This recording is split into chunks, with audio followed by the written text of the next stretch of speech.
আমি তো সেই আগের দিন রাত শেষ হতেই বেরিয়ে পড়েছিলাম হাটশিমুলের উদ্দেশ্যে নিজের বাড়ি থেকে।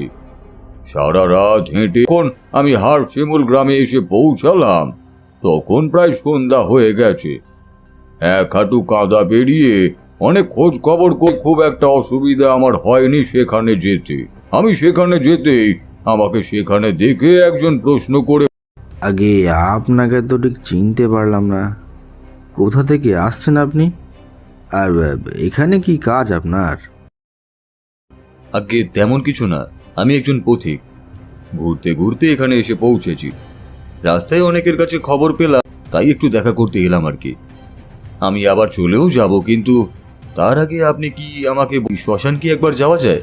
মানে আমিও একবার দেখতাম সেখানে কি হচ্ছে, আর এতগুলো লোকের নিখোঁজ হওয়ার কারণই বা কি? খেপেছেন নাকি? সেখানে কেউ যায়? আর তাও ওই সন্ধ্যাবেলায়? সেখানে বিপদ আছে, গেলেই মৃত্যু নিশ্চিত। আপনি যেখান থেকে এসেছেন সেখানে ফিরে যান, আর তাতেই আপনার মঙ্গল। এমনিতেই আমাদের যা হচ্ছে তাতে বাইরের কারোর ক্ষতি হোক সেটা আর আমরা চাই না। তাই আপনি এখন আসুন, বুঝলেন? বেরিয়ে এসে দামোদরের ঘাটে অপেক্ষা করছি, যদি আমাকে কেউ নিয়ে যায় তার নৌকা করে সেই জায়গায়। হঠাৎই কিছুক্ষণ পর সামনে থেকে একটা মাছ ধরার নৌকো এসে আমার সামনে দাঁড়ালো। তারপর সেখান থেকে একটা জেলে বেরিয়ে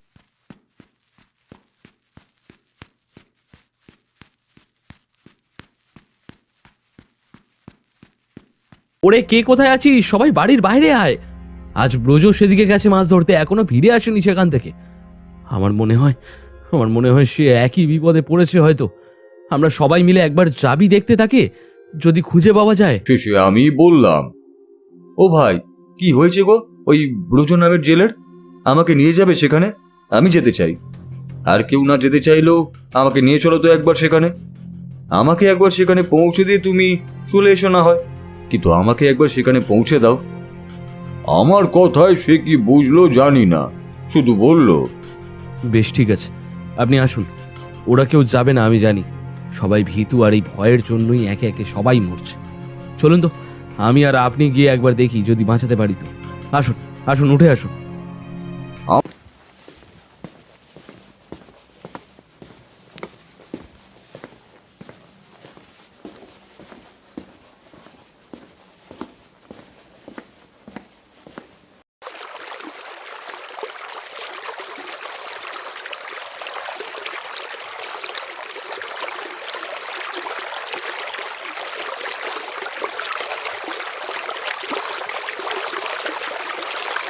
ওই যে ওখানে একটা নৌকা বাঁধা রয়েছে বলে মনে হচ্ছে না? আমার মনে হয় ওটাই হবে সেই ব্রজ নামের জেলের নৌকা। তুমি তোমার নৌকাটা একটু আড়ালে রাখো তো, আমি নেমে দেখবো সেখানে কি হয়েছে। তারপর তোমায় ডাক দিলে তুমি না হয় আসবে আমার কাছে, কিন্তু আমি না ডাক দিলে তুমি তোমার নৌকা থেকে কিন্তু একদম নামবে না। সেই ঘাটে নেমে দেখি সেখানে শুধু একটা ছোট নৌকা বাঁধা রয়েছে, আর সেই নৌকাটা একদমই খালি। আশেপাশে কাউকে দেখতে না পেয়ে আমি সেই নৌকায় বসে থাকা জেলে ভাইকে ডাক দিলাম, ও ভাই। সে আমার ডাকে নেমে এসে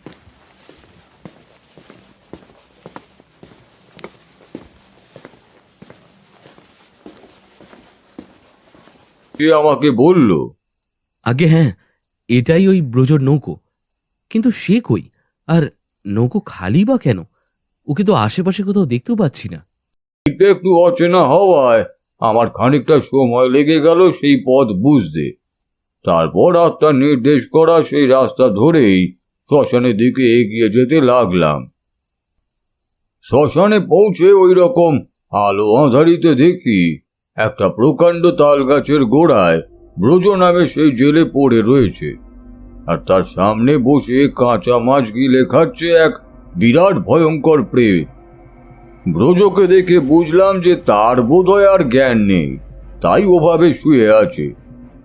আমি আমার সাথে আসা জেলেকে বললাম, খবরদার, আমার সাথে আর তুমি আসবে না, এখানে গা ঢাকা দিয়ে বসে থাকো।